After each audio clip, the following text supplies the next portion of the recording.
All right, I think we're all here. Ann is just off the dais around the corner. I'm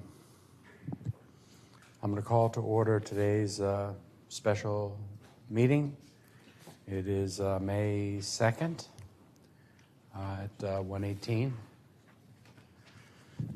Quorum's present. We're in the City Council chambers here at City Hall.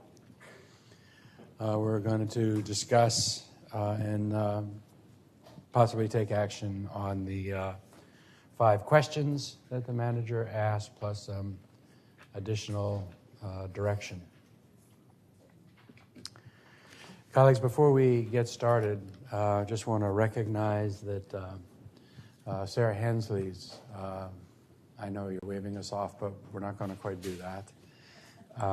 Last day with us is this coming Monday. She is moving to Denton and will be the Assistant City Manager beginning on May 13th. We would give you a Distinguished Service Award, but you already have a Distinguished Service Award. And I just want to, on behalf of so many people in the community, thank you for 12 years of service to the city. Denton is really lucky to have such an incredible leader. You have done so much in the extended time you had as interim assistant city manager. You coordinated the response to the homelessness challenge, no small feat. You opened one of the 100 most wonderful places to visit in the world with our library. You were instrumental in improving animal service live outcomes in the city. You helped us through some pretty significant real estate negotiations here at the city. But your defining role, I think, for so many of us will be your work as Parks Director in the city. Every year we do a survey in the city of people in the community, and we ask them, what do you have the highest satisfaction with? What works best in the city? And under your leadership, Parks was always up there at the top. You, in particular, were instrumental in moving Waller Creek forward. That's a 150-year or more project. In terms of its significance, you marshaled through the boardwalk on Lady Bird Lake. You helped build the Asian American Resource Center in the city. Too many public-private partnerships to be able to go through, countless master plans and smaller improvements all over the city. We're all real sad you're going to leave. We're all real hopeful for you at the next place. You leave behind a great team and an incredible legacy. And on behalf of so many on the dais and in the community, I just want to say thank you for the gifts you have given this city. Thank you, Mayor. Thank you. Thank you. Thank you very much. And it is bittersweet for me, but this is an opportunity to take on some different challenges, and I love a good challenge. And they always say that you're considered an expert 30 minutes outside your city. So I am sad to leave because of all the wonderful friends and all the relationships that I've had with the city, the community, the staff, and of course the council. But I want you to know I take with me those years of education and learning that will help me to be even a better leader. But I have to tell you that I feel most proud of leaving behind a legacy of wonderful, talented individuals in the Parks and Recreation Department who will take on the challenges across the city and do the very best they can and have done without really a leader in role, because that's what they do. And to all of you, I want to thank you for your honesty, your commitment to this city, an invitation to allow me to serve.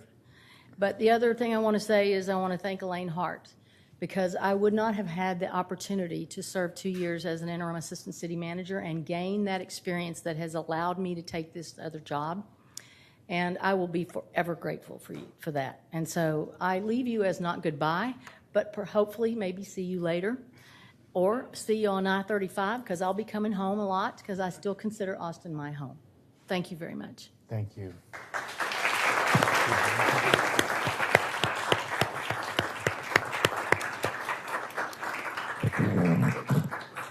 Sarah, you can't get away that easily. Sarah, on behalf of the city manager, myself, your colleagues, your ACM colleagues, all of your department director colleagues, and all of the employees of the city of Austin, thank you for all that you've done for us, and especially your boundless energy. You were the one that perked us up again, and you were a joy to work with.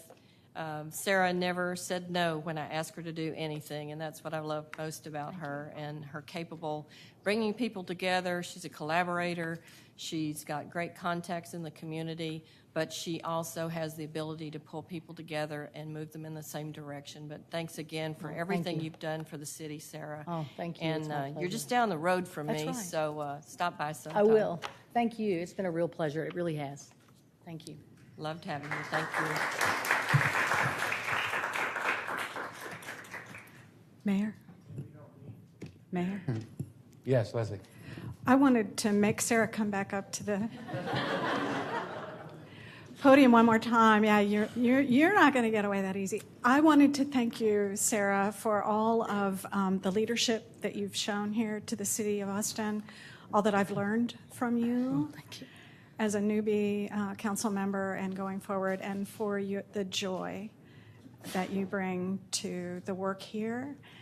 And I promise to continue to send you photographs of Buddy. That's right. And I wouldn't have Buddy if it hadn't been for the work you were doing at Animal Services. And he's sure happy that Good. he's living He looks happy. with Will and me. So I'll keep that up. Thank so you. Thank you for all of, as the mayor said, all the gifts that you've brought to the city of Austin. And bon voyage, and enjoy Denton. It's a great city. Thank you. Yes. Thank you very much. I've really enjoyed my time here. I really have. Thank you. And with that, we will declare today Sarah Hensley Day in Austin, Texas.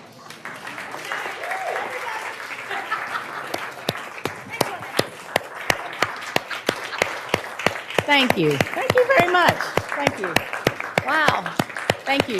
Thank you.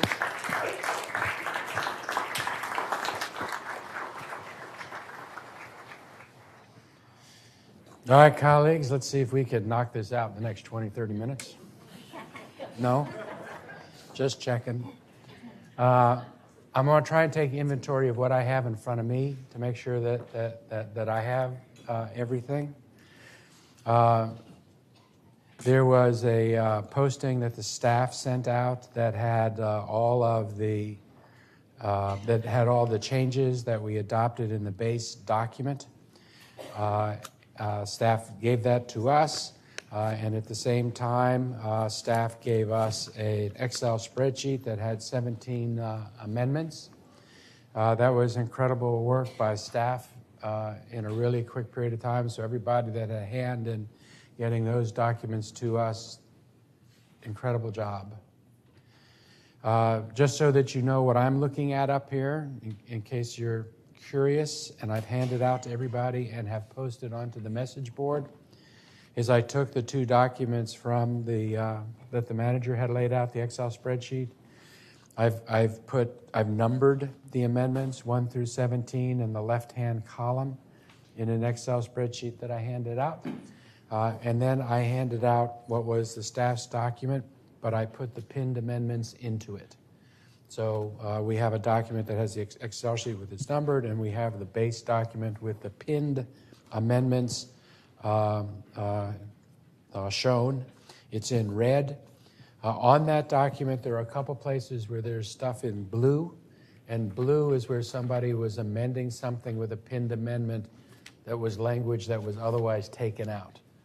So the blue represents zombie language. It's language that was removed in the base document, but someone's amending it with a pinned amendment.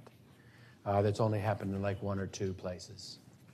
All right, then what I also have in front of me Beyond that is I have some amendments that have been posted and handed out. And there's some that have been handed out that I don't think have been posted. So I'm going to just read through what I have here to make sure that I have everything that I'm supposed to have. Kathy has handed out some amendments in yellow, enumerated on single pages, amendments 1 through 12. I had an earlier document, Kathy, that you had posted that was amendments 1 through 4. No, amendment 1 through 5. Can you tell me how the Sure. handout that you have relates to those? Yes. However, mine are not numbered the same way, but I'll do my best. And it's not in particular. I'm looking for Amendments kind of for one, kind of yeah. a global statement. Amendments 1 through 4 amendments 1 through 3 were pinned from last week, I believe. Amendments 4 through. Okay, I think- I can get specific later, but let me say some of these were posted for last week's meeting, some of these were posted on the message board, and then there are a couple very general ones that were just distributed on the dais. Okay. And as I'm looking at these, it looks like what was posted on the message board are amendments 1 through 5 in what you have now handed out, and 6 through the remainder, so 6 through 12 seem to be new ones. But anyhow, so we have those in front of us. We can get into greater detail later. Yeah, that Right? sounds good. And I think there's no 9, just FYI. And there's no 9. That's helpful. Okay. Then I have council member, and by the way, Kathy, have you posted your amendments on the yellow sheets 1 through 12? Mostly, we're working on it. Okay. All right. Then I have Councilmember Poole. Councilmember Poole had posted an amendment, and it looks like that amendment's been handed out on the dais as your motion sheet number 1. That's correct. And then in addition to that, you have handed out motion sheets 2 and 3. Right. Is that correct? And 2 was the item that was pinned, and then 3 is just the insertion of 2 words on the compiled document, page 9. Okay.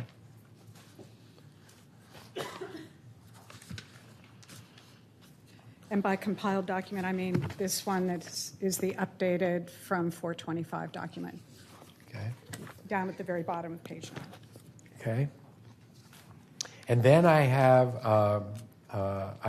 an amendment from Councilmember Kitchen, which has it's a motion sheet on yellow pages that is 3 pages. Is that the same as what you had posted on the message board this week? Yes, I did. I did reword one of these just to make it clearer, but the content is still the same. Which one did you So it was reword? item number 6, F, that's reworded. The content, I mean, the content is intended to be the same, but I tried to make it clearer. Okay. Everything else is exactly as I posted yesterday. Okay, thank you. And then I have Councilmember Kassar. You've handed out yellow pages on the dais. It's pages 1 through 9. Is that as you posted earlier today? Yeah, it's just as I posted, and they are all amendments to folks' amendments. None of them are new amendments, save one, which is the changing the word walk shed in the parking area. But everything else aren't new amendments. It's my suggested changes to the pinned items. And it's as posted. Correct. Okay? Yes. Kathy? Can I just ask, since that one came up less than an hour ago, if we could take that one a little bit later in the meeting? I haven't even begun to look through it. I understand there are amendments to amendments, but I still want a little bit of time to kind of review those. So if we could take those a little later in the meeting, that'd be helpful. And then I have Councilmember Ellis. You've handed out a yellow sheet. Is that, it's motion sheet number 1, single page. Is that what you posted earlier today? Yes, that is what was posted. And also for clarification, the version 2 motion sheet from a week ago, I'm going to withdraw that amendment just for clarity for everybody. Okay. Then I have, yes? Sorry, I just want to be sure I have that one withdrawn. The one that you're withdrawing, Councilmember Ellis, is the one from last week that was noted. Yes, on this spreadsheet, it is noted as A14. Okay, eliminating activity corridors and centers. That amendment is gone. Correct. Okay, thank you. Okay. Then I have Councilmember Harper Madison. Natasha, you've handed this out. It looks like there are 2 amendments to yours. Amendment 1 and Amendment. I don't know that have you handed yours out? I have some copies, but it's the same as what was posted, but I'm happy to distribute copies. Does anybody not have a copy? Mr. Flanagan needs a copy down here. Does anybody else down on this side need a copy of it? It's what she posted, 2 copies down here. You have 2 copies you can pass on to your left. And then it looks like... Can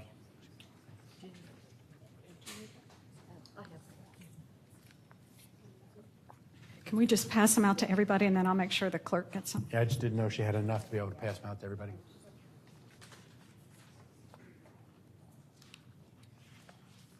Okay. And then I've handed out a yellow sheet.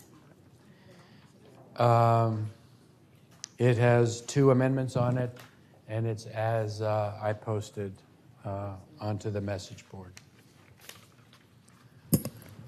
Mayor. Okay. Yes, Councilmember Alter. I just wanted to clarify, I have an amendment that's on the spreadsheet. Some people put the things that were on the spreadsheet in their ones they handed out, and some didn't, and I did not make an additional one. I just want to make sure that it doesn't get lost in the process. That's right. The pinned ones are all otherwise already posted and covered. All right. Now, colleagues, let's talk about process here and how we get through this. Our general custom has been to go through. Oh, I see this. Oh, wait. Thank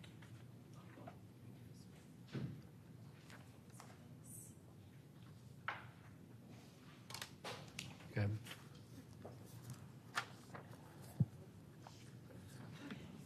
So our general process has been to go through amendments by maker, and then take amendments to those amendments made by the person who is making them. That's the process we started last week. At this point, we're telegraphed kind of down, and we have a base document now that's gone through 2 sets of revisions. We can either do it the way we've done it in the past, where we go through by person handling their amendments, or at this point, I think it would also be appropriate for us to start at the beginning and then hit amendments as they come up in that subject area. And in this case, now that we've gone through it with the other stuff, that might make more sense. Is that okay? All right, then let's start doing that. And again, this is, if we decide something and people want to revisit it based on later amendments, we can do that. If people have questions about something and want time to be able to read something, let's do that. And let's make sure at the end of it, we ask the global question, okay, is there anything anywhere in this that people want to revisit or do something about? Okay? So as I look at the document, and starting at the beginning as I see it on mine, in question number 1, and in a pinned amendment, A10, had proposed something go in the overall scope section, but then by what you have filed after that, it looks like you have moved that language to the second question 1F. Yeah, that's exactly right. So Okay. I just figured that out myself, yes. No, I didn't intend it to be in That's question okay, one. that's okay. It's supposed to be in question two. Good. So we'll cover that when we get over to there. But that, I'm going to kind of check that off my thing here. The next thing that I think we probably need to talk about where there are amendments is in the code text section, which is number 4, where Councilmember Poole has proposed an amendment concerning that code text section. And I think that there are some amendments that have been added to this section by, as best as I can tell, Natasha.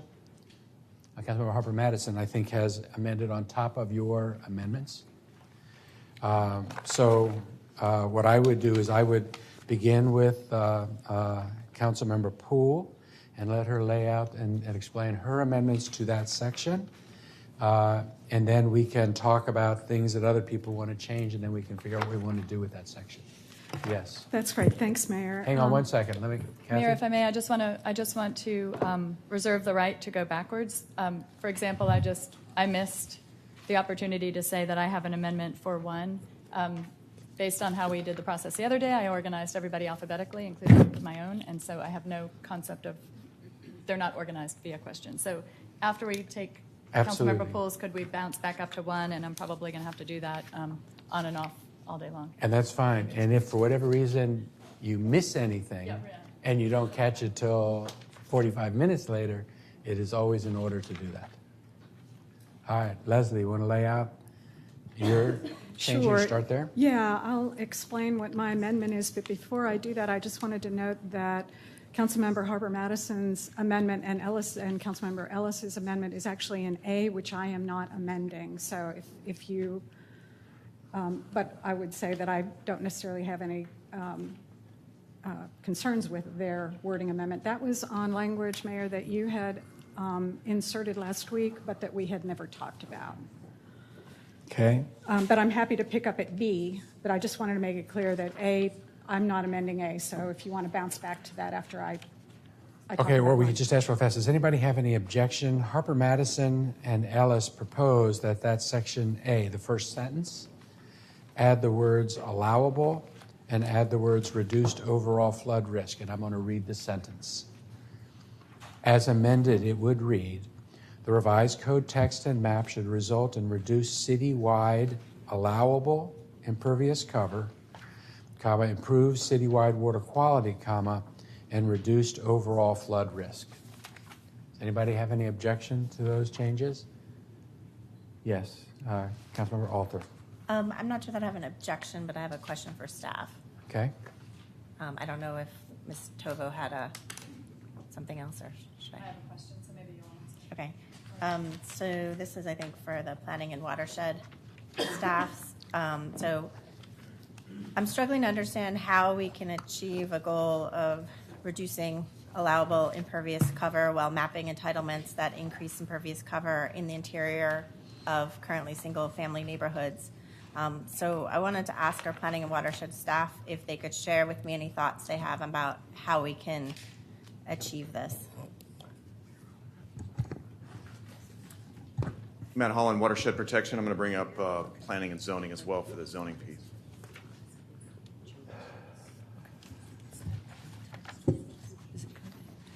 I'm sorry. Mayor, while they're answering questions, I'm trying to understand which document we're working off of. Are we working off of yours that you passed out? I would suggest that because it has the That's pinned okay. amendments in it. That's okay. And then if other people are bringing amendments, they've been handed out. But what I handed out is the staff's document. That's fine. Okay, so where we're looking at right now on the document that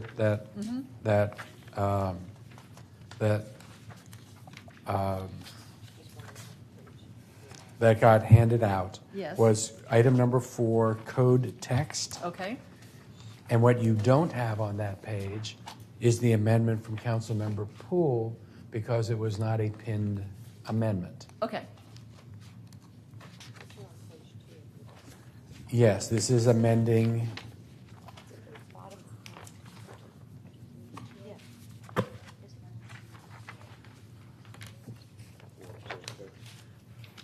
Well, I'm looking here.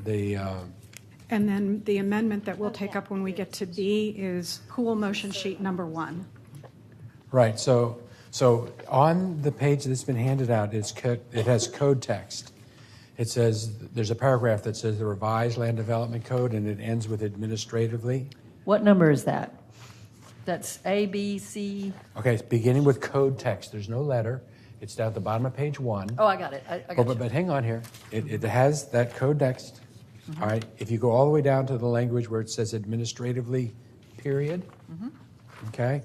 So what was proposed was that next sentence where it says the revised code text, that would become A. Okay. And in that one sentence, it's been proposed that it say the revised code text and map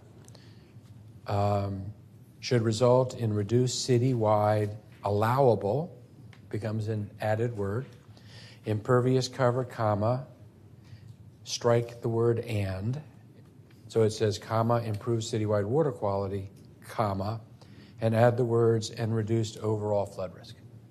That's what's before us right now. Councilmember Alders asked a question about that. Staff? Okay, Matt Holland, once again, watershed protection. Just to repeat the question, make sure I'm remembering it correctly. So you're asking, how do you not increase impervious cover? How do you not decrease water quality if you introduce new zoning categories in the transitions? Was that the?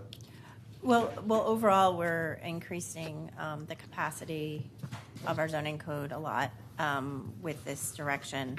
And my questions were directed at the impervious cover, but I'm happy to understand more about the drainage, though I think there are ways that we can do that on the drainage that I understand.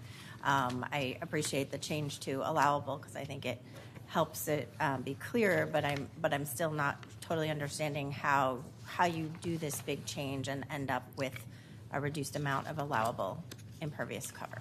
Sure, that's a good question. So we, in watershed protection, track impervious cover pretty assiduously. We actually, in the last code effort, we looked at the existing levels of impervious cover in all watersheds and citywide. We also looked at what current code would allow, and that we're talking about allowable here. And then we also looked at what the various code iterations were proposing. And so in pretty much all cases, we were showing sort of neutral to slightly lower impervious cover in the future because I believe the main driver was there were a number of kind of higher impervious cover categories like CS and GR that were going to be reduced in at least in the past versions. So those were kind of actually, trending down the impervious cover entitlements. So we would expect that something similar in this case, where we would look at each watershed and look at city as a whole, and to see if there are slight increases over here, are those matched in other areas within that same watershed. Looking at the map or looking at what happens in actuality? That'd be looking at maps because we can't really predict. We're basically predicting potential maximums on each property, and we actually do take into account anything that's over its maximum today. So we do look at a little bit of reality plus future scenarios. Okay. How about from planning? Did you? Hi, Council. Greg Dutton, Planning and Zoning. Just to follow up on what Matt said, I think that although there are transition areas that may get minor bumps in impervious cover if the zoning changes a bit, that we could look at how that gets offset by minor reductions in impervious cover for new zoning districts. So for instance, as Matt mentioned, there may be higher commercial zones that have a slightly reduced impervious cover compared to today. So the equivalent zones in the new code may have slightly more, slightly less, and I think we would just have to look at how the whole picture looks. So slightly more, slightly less than what we had in draft 3, but that doesn't mean for any given parcel that it's only slightly more or slightly less. Sure. I mean, it doesn't mean that necessarily. I think that if we're talking mostly about the transition areas, then there could be a slight increase in impervious cover. It might be And that increase might get larger as you get closer to the corridor, for instance, and intensity goes up. I'm not saying it necessarily will be that way, but just thinking generally about how the zoning scheme works. For any given parcel, it might be a little bit more, a little bit less, but it will be context sensitive. Okay. Thank you for the clarification. I was getting a lot of questions over this, and I was not able to provide an answer, so I wanted to get a little bit more information. I do think, though, that as I'm understanding what's being proposed in the transition areas, if you go back to the coding in draft 3, there's some that go up to 80% impervious cover from 40. That doesn't seem like a minor tweak to me. It may be offset somewhere else, but it's in those particular areas that is not a small increase, and I think that's just a question that I keep getting from folks, and so I wanted to add some more clarity. With respect to the reducing of the flood risk, how much of that is dependent on being able to implement the proposals that were in draft 3 with respect to flooding and drainage? I'm not sure we have an answer to that yet. We'll have to look and see what's being proposed, the specifics on this, what's being proposed. But we have several tools we could try to bring to bear depending on what you guys ask us to look at. Okay, thank you. Okay. Would you check, John Michael, it's been suggested up here that the document we have that has pinned amendments on it is amending the original document, not the document that was changed. Would you just check and see if those were put onto the pinned document? Continuing on, so what we have in front of us is taking that language, that last sentence in that paragraph, making it A. So it would say adding the words allowable and reduce overall flood risk, consistent with the amendments that came both from Harper-Madison and from Ellis. Any objection to that? All right, hearing none, those changes then are made. Yes? Go ahead. And so this is a follow-up on the question that Councilmember Alter just asked. I wanted to understand the comment that was made just now about the transition zones and the increase in impervious cover. I think it was Mr. Dutton who was explaining that.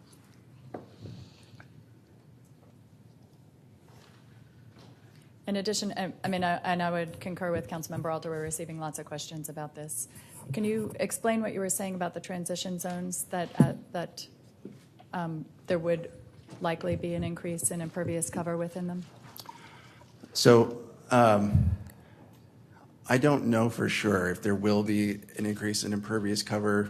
We have, in draft 3, there are a number of zones that allow increased density but keep impervious cover at 45%, which is kind of the standard for our SF zones today.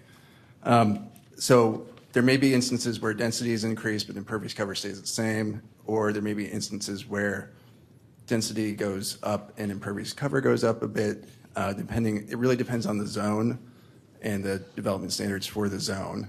So again, if you look at it on a lot by lot basis, some lots are going to have the same impervious cover, some may have slightly more, and in other zones, there may be slightly less. Okay, thank you. And that would be because of different site development standards that might come back to us in the mapping? Then different, I guess I'm struggling to understand what we're comparing to. Are we comparing to draft 3 or are we comparing to the conditions on the ground in your response? In my response, I'm comparing it to draft 3. I did mention SF zones, which is obviously current code, but I'm mostly comparing it to draft 3. And does your response take into account the fact that rezonings could encourage redevelopment of existing tracts? Rezonings under the new proposed map? Well, it would, just because it would. I don't think it would take into account redevelopment itself. It just, as Matt mentioned, it would just look at the map, the zoning map, and the maximum impervious cover. Thanks very much. Okay. Any objections to those amendments being added? Hearing none, those are added. Okay. Now, Leslie.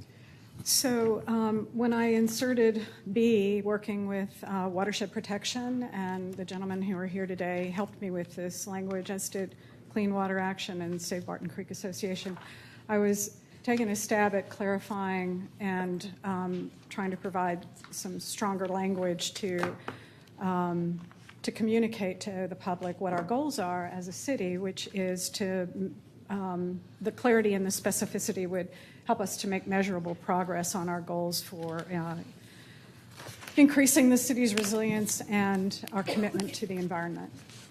So in B,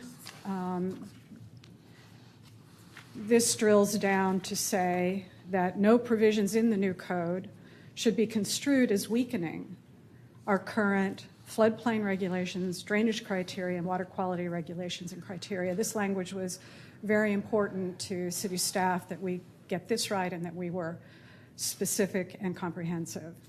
And then we're going to some of the sense of the questions that my colleagues, council members Alter and Tovo, were asking.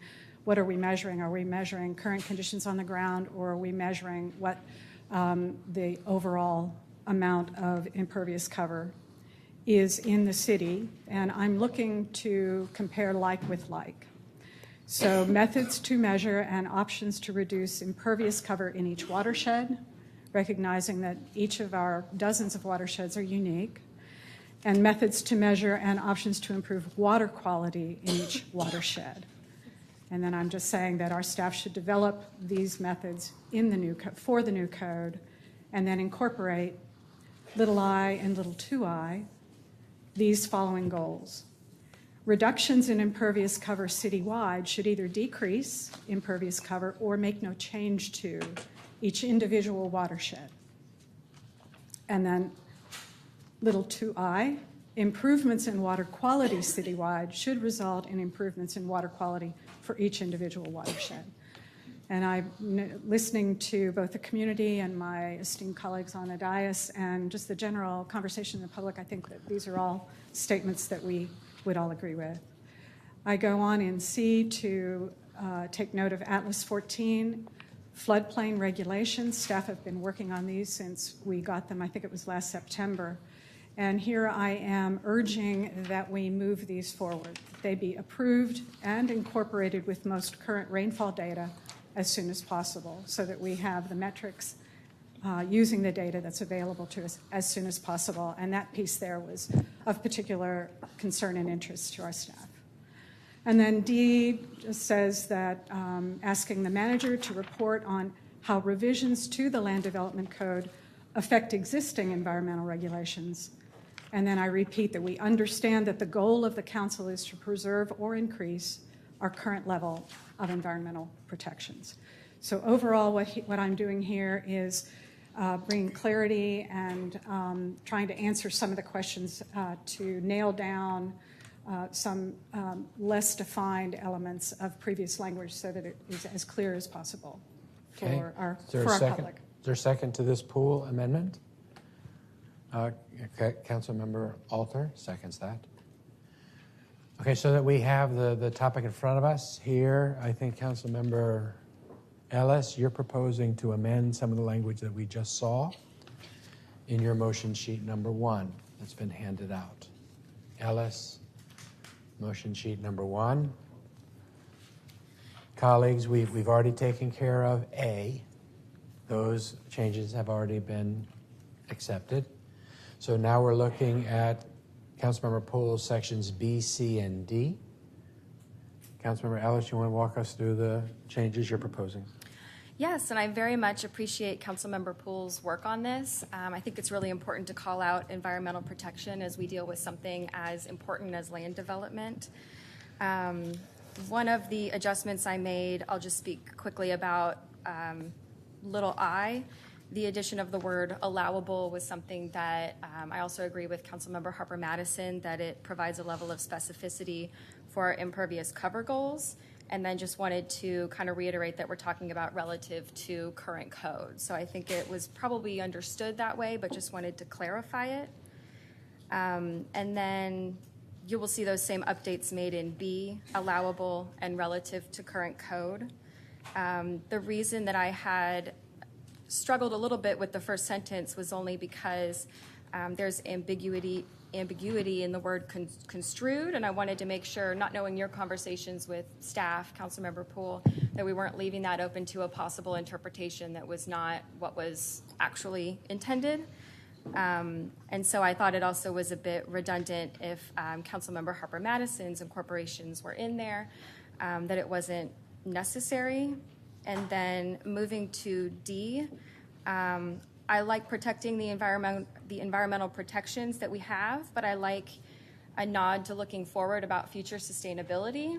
And so I amended it to say the manager will report on how revisions to the Land Development Code will likely affect our level of environmental sustainability with respect to flooding, water quality, air quality, and greenhouse gas emissions. And I think that that ropes in some of the previous conversations and adopted plan with the community climate plan from, I believe it was 2015, that I think as we're looking at water quality, we also need to think about air quality and how our city planning is possibly affecting the health of our environment from that aspect, in addition to water quality and impervious cover. So that's where I was coming from with this approach. So that's Hang on 1 second real fast. Is there a second to those amendments? Councilmember Flanagan seconds those. So what I would say is I think that if we, looking down at D, so starting at the bottom where you left off, I would be willing to add your phrase, but not delete mine, specifically because sustainability is a concept for the city, but it isn't really a program or operational. On the other hand, our environmental regulations are measurable, and they, in fact, are the protections that contribute to our environmental sustainability. So I'm willing to adopt your phrase, sustainability with respect to flooding, water quality, air quality, and greenhouse gas emissions, and I'd like to have staff kind of tell us if that's already included, just to make sure that we're not adding something that they don't already do with regard to, because I don't know that air quality is part of watershed protections. I'm not sure about that, but I'm not, so I would be willing to do that after hearing from staff, in addition to if you're willing for me to leave my language in D as it exists.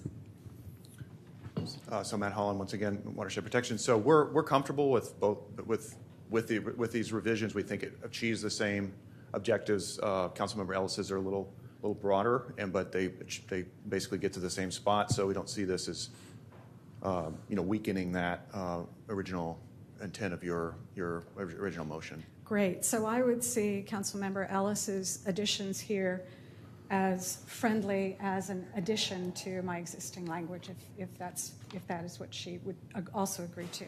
Yes, I would be able to agree to that. Okay. Councilmember Flanagan? I wonder, Councilmember Ellis, if you would be open to adding water usage to that list, not just water quality, but water usage. Absolutely, I would. So I would. Is there any objection to adding water quality and usage, comma? Okay, that change is made. It's been proposed that we take both sets of this language. And I actually have a question for staff, if I may. Would you help me to figure out, I'm looking at the language in B, and I have some concerns about how this impacts density in the urban core. You're getting to B? Could we stay I on thought D? we were already at B. No, hang on a second. We're right now in section D. We're starting from the bottom from the amendment from Councilmember Ellis. Hang on. The way we did, we're on the Ellis amendments, but the first one we're discussing is section D. So subpart D. We'll get back up to B and C in just a moment. Okay. But in D, we've just added water quality. We've added the words "and usage," and then it's been suggested that we take, in essence, both the language that's been struck and the language that's been added. Does anyone have an objection to that? Hearing none, that's then what we're going to do with this. That then gets us to the now let's discuss B. Councilmember, yes, go ahead. C, there are no changes in C. So we're up to B. So what I would, Are you okay with the changes that said allowable and relative to the current code? yes, I Okay. am. Any objection to those? I just wanted to get further clarification because, again, we're getting a lot of questions. I understand. So as I'm reading this, this is saying that we're talking about allowable impervious cover. So it's very likely that there'll be increased impervious cover on the ground as we develop. But this is relative to what is allowed under current code. So this is not saying that we are expecting that under this direction that we are going to have an end result of reduced impervious cover over today, just over allowable with the code. Is that correct? Yes, absolutely. That's correct. Okay, it's confusing for people, so I wanted to make sure that we had clarified what that language actually means. Okay. Does anybody have any objection to including those two changes, allowable and relative to the current code? Councilmember Flanagan? I don't have an objection, but I want to point out that compared to today is not the place we're comparing. We're comparing to two options for 10 years or 30 years in the future. And so there's a lot of greenfield that's going to get developed no matter what we do. And so it's important for the community to understand that it's not about today's impervious cover. It's what the likely impervious cover over the next decades is going to look like. Got it. Thank you. All right. So those changes then in I and allowable and relative to current code in both those places we've incorporated. That gets us then in section B to the Excuse first me, Mayor? sentence. Yes. I'm sorry, am I misunderstanding that I and double I are a part of B? Yes. In which case, if I have questions and or objections about B generally, can we not just move forward with I? Absolutely. Okay. In which case, my question for part B was, I guess I'm trying to figure out in my mind's eye how the consideration for each individual watershed ultimately affects our density in the urban core. And if you could speak to that, that'd be great. Sure. So we at Watershed Protection will be working closely with our colleagues at Planning and Zoning and with DSD as you all give us direction. And if you say we want to hold the impervious cover equal, or we want to have these different objectives, we'll be looking at that as we map these areas. And so there's various ways you can increase density by going more vertical, or by doing some other. There's various techniques you can use where you don't necessarily have to increase impervious cover, so you can actually increase density while you don't increase impervious cover. So we'll be looking at that stuff closely as you guys give us direction on how to proceed. And this is the same exercise we did, a year ago. We had 3 different drafts, and in each one we did kind of track the. We actually got a somewhat similar instruction last time, where we were trying to show. Basically the council was asking how much is the impervious cover going up, and we were showing it was basically staying almost completely level. Okay, I think you answered my question. Okay. Councilmember Garza. So, sir. Hang on. I have a follow-up. You said that in order to, I guess, keep the impervious cover the same, you can either do like a subtraction, addition game with commercial property. We're taking impervious cover, but we would be adding it maybe on a residential lot. But if at the end, I understand Councilmember Alter's concern to be maybe those numbers don't add up, the only other real option to decrease or leave impervious cover about the same as compared to what would be allowed now, 10, 20 years from now, is to go up. That is the only other way. Right. We have various tools. There's parkland. There's density on this. I mean, the footprint on the site itself. But then that watershed protection is sort of neutral on height. So we're okay as long as it's we're leaving the pervious cover and natural function intact. Okay, so I'm supportive of this, keeping impervious cover the same or decreasing it. I'm also supportive of the fact that would also means we're going to have to go up a little bit probably to meet probably our housing goals. Okay, thanks. I'm going to go ahead and support this too, because I think it's really good. And I think that we all share the keen desire to make sure that we're improving in this code where we stand environmentally in as many different ways as we can.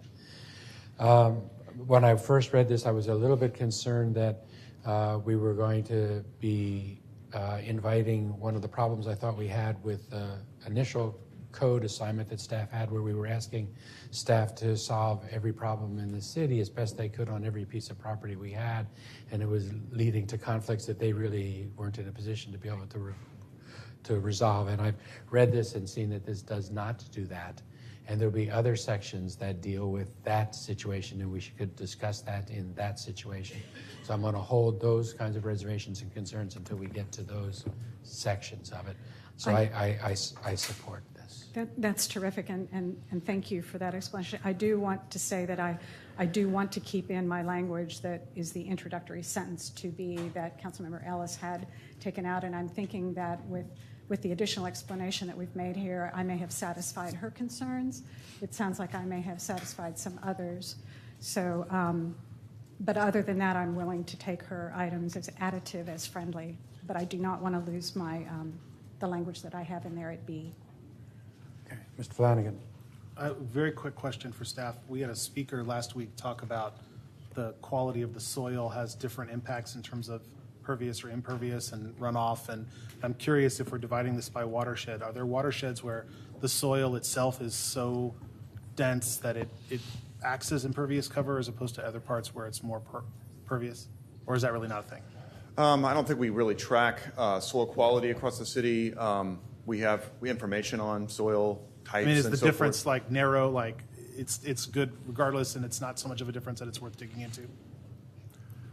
I mean, I think as you generally trend up in impervious cover, it puts more pressure on what the remaining perviousness to actually have it function well. And so that's where your landscape ordinances, your tree protections, and all that kind of stuff really come into play, where we're looking at the quality of the soil, the depth of the soil, and that sort of thing. So those are important things in our criteria. And it's my understanding as you go through this, and to Councilmember Alter's point, these things are not talking about any particular tract standing by itself. This is now talking citywide and cumulative impact. And for that reason, I'm okay with the language. Any further discussion? Councilmember Ellis, we have what we haven't voted on or decided on yet is the first sentence of section B. Further discussion on the first sentence of section B. I just think we're accomplishing all of this with other verbiage that's throughout this document, so I don't think it's necessary to keep. I think it still functions without it. Okay. Councilmember Kitchen? I appreciate that, but I don't see any reason for leaving it out. So if we feel like it's in other places too, let's leave it in. We're all dealing with a document that we're kind of working with pretty quickly, and there's multiple places in this document that we say multiple things. So I see no issue with, I think we should keep it in. I would feel more comfortable if we keep it in. Councilmember Kassar. Mayor, my concern with this first sentence that we're debating is the same as what Councilmember Ellis raised at the very beginning, which has to do with the word construed. We don't have that anywhere else in the document, that nothing should be construed as doing something. Frankly, our staff can't do anything that somebody can't construe as whatever they want to construe. Does it help to say this document? So we can either look at the sentence before this, which says the revised code shall reduce citywide allowable impervious, shall improve water quality and reduce flood risk, and that already says what our goal is. And so we don't have to have a second sentence saying it shall not be construed as doing the opposite. Or we can replace this with a sentence that's at least in the positive, that doesn't have the word construed, something that says the new land development code should strengthen our resiliency to flooding, strengthen our drainage, and improve water quality. At least then it says what we're trying to do. But I think a sentence saying the staff should not do something that could be construed as doing something else, I just have trouble with that. And I think it has, and I'm not saying that their intention behind this is anything I disagree with or is wrong. It's just that word, to me, sticks out. So I think construed is kind of an old-timey word, and Maybe that's it. happy to shift it around. And I also agree with putting sentences in the positive.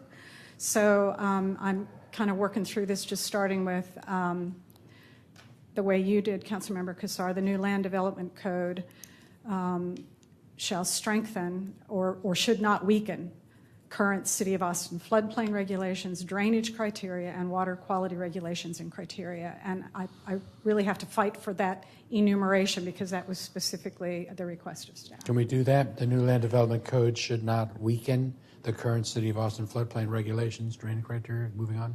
I'd be okay with that, especially considering that when you look at issues of density versus sprawl, I think that's where we're all trying to get to. Okay. The new land development code should not weaken the current City of Austin. And then continuing on. People okay with that? Okay, that's it. That's then is adopted. Okay. Thank you all. I think that gets us past that. And Mayor, Yes. just as a side note, but I think an important one, something I haven't heard brought up very often in these conversations and that I have staff think about is impervious cover per capita as something that we're talking about, because as we reduce impervious cover per capita in the city, that actually has regional impacts. As more people live on less impervious cover, we force less paving of the whole region, which contributes to flooding for everyone. And so it's just, I think, an important thing for us to consider as we come up with new metrics for the code. Okay. I'm going to continue on this document, but Kathy, you said it was something we skipped over on yours? Yes, thank you. So the first would be amendment number 10 as distributed on the dais.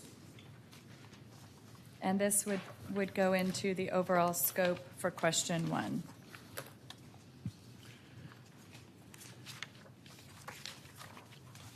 And this proposed change would alter the word city to Imagine Austin Comprehensive Plan, to be specific about what we're doing here.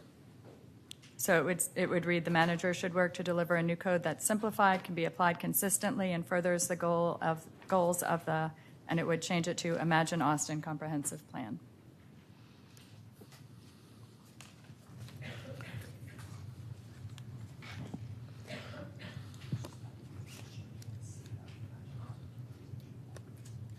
Mayor.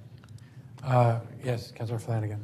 Staff, if you just want to nod, yes. My understanding is that the strategic direction that we've done as a council and other planning documents are all considered part of Imagine Austin Comprehensive Plan. Is that right? So then I think this is fine because it just encompasses everything. Okay. Any objection to putting in that language? Hearing none, amendment number 10 is adopted. Mayor, my second amendment is item 7, and that would go under, I think most appropriately, zoning map.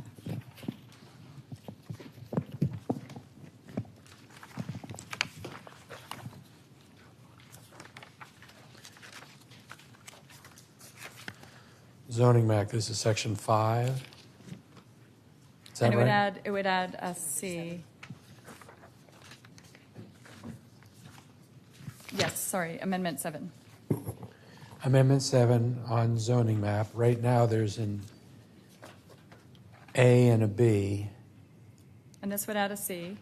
And this is suggesting that we be guided by some of the pretty extensive work we've had done in the past, including the zoning capacity and redevelopment analysis that was completed by city staff, which analyzed residential dwelling unit potential by neighborhood planning areas across the city, which is not every area in the city, but it provides a baseline of information for those areas that had planning areas. And it did it by units, by population, by other things. And it was a substantial body of work. Okay. Councilmember Tovo moves the addition of C, determination about mapping as shown on Amendment 7. Is there a second to that? Councilmember Kitchen seconds that. Is there a discussion? Councilmember Kassar. Mayor, I have no problem with the staff using any information available to them. Councilmember Tovo has raised this analyses up during a couple of work sessions, and I've never interjected, but I do recall the conversation during a Code Next work session where there was the question asked, what is the difference between this analysis and the Fragonese analysis? I went back and watched some of that video, and my understanding is that the Fragonese analysis tried to find capacity as it was economically feasible, and tried to refine capacity to economic feasibility. And I think that that's really important as we come up with our capacity analysis, and that's mentioned in the manager's memo. So to me, I think the staff looking at numbers developed by Fraganese, numbers developed here by Paul Frank as the Mayor Pro Tem, or sorry, as Councilmember Tovo's amendment brings forth is all fine. My preference would be for this language to say determinations about mapping should be informed by the most accurate and precise capacity analyses available to staff. So it's as not to call out the Fraganese and Associates capacity numbers, not to call out Mr. Frank's analysis, just to say the best that you can do as far as accuracy and precision, use those analyses, because I don't think we should be judging up here on the dais right now, taking a vote on whose economic model we like best. I'm happy to have you all continue to explore that and explain it to us when you get to it. What were the words you proposed? Mayor. Hang on a second, 1 second. What were the words you proposed? I proposed leaving the amendment from the word determinations to the word informed by, Yes. and then scratching what the rest and saying the most accurate and precise capacity analyses available to staff. Capacity analyses available to staff. The staff's here. Do you want to say something? Let's hear first from Councilmember Tovo.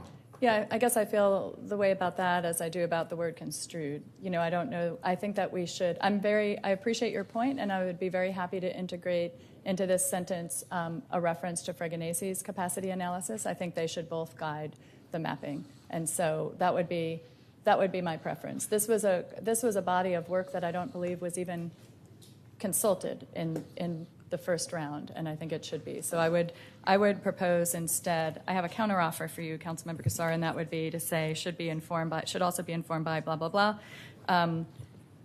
and whatever the appropriate way to refer to the Fraganese analysis would be too. So the Fraganese numbers and the et cetera. So, I mean, whatever it says, the Frank numbers, the Fraganese numbers, and whatever other numbers you may have or may get. So what we could say is the most accurate and precise capacity analysis available to staff, comma, No, I was not accepting that language. Including consideration of, and then people can list however many things they want to. I don't want to limit to 2 things. So I think it's important that we say you have the universe, but if one of us has a particular study, we want to make sure it gets considered. I have no problem with listing 20 studies that people want to have considered, but I don't want to focus on one to the exclusion of others or pick one to the exclusion of others, or on the dais to try and come up with all the studies that would be appropriate to be considered here. Councilmember Kitchen. I'm not comfortable using the term most accurate and precise because that's a judgment call. And so our staff will make a judgment call, but I don't want us to say most accurate and precise. I think the point here of what we're talking about is to say to staff that we would like them to use whatever capacity analysis is available to them, including the ones that Councilmember Tovo has mentioned, and then they can come back and tell us their analysis of what they end up using. That's fine, but I don't want to prescribe most accurate and precise because that doesn't tell me anything. We got it. Okay. I would support that as well. Okay. Something that just says mapping should also be informed by appropriate analyses available to staff, including consideration of, and then people can list whatever they want in consideration of. You want to say something and then we'll hear from them? You want to hear from them first? I didn't ask a question. I'm not sure Okay. what we're asking them to weigh in on, but I would say I agree that accurate and precise needs to come out. As I understood the Fraganese numbers, they were very different. They were looking at areas where there was change happening in demolitions and targeting increased change to them. And that's very different from looking at the capacity of what our existing zoning would yield. And so I think the change that Councilmember Kitchen suggested of saying removing accurate and precise, as long as we call out in particular this one and the Fraganese study. How about determination and mapping should also be informed by appropriate analyses available to staff, including consideration of the zoning capacity and redevelopment analysis completed by staff, the Fraganese study. So it includes consideration of those 2 things, but not limited, including but not limited to consideration of the zoning capacity redevelopment analysis and the Fraganese study. Mayor, I don't mean to harp on different words, but consideration of is just too, we've already made a caveat, and so I would just not put consideration of. I do want them to review these two things in doing that. So I think we may be this similar in intent, but I want to strip out consideration of and just say including and then the couple. Okay, and I guess the staff could decide in what context it's appropriate or not appropriate to be applied into whatever situation using it in. I just can't prejudge it. I'm not familiar with it, so I can't speak to its appropriateness or not. But I would certainly want them to consider it in making their decision about what's appropriate or not. Do you guys want to comment on this stuff?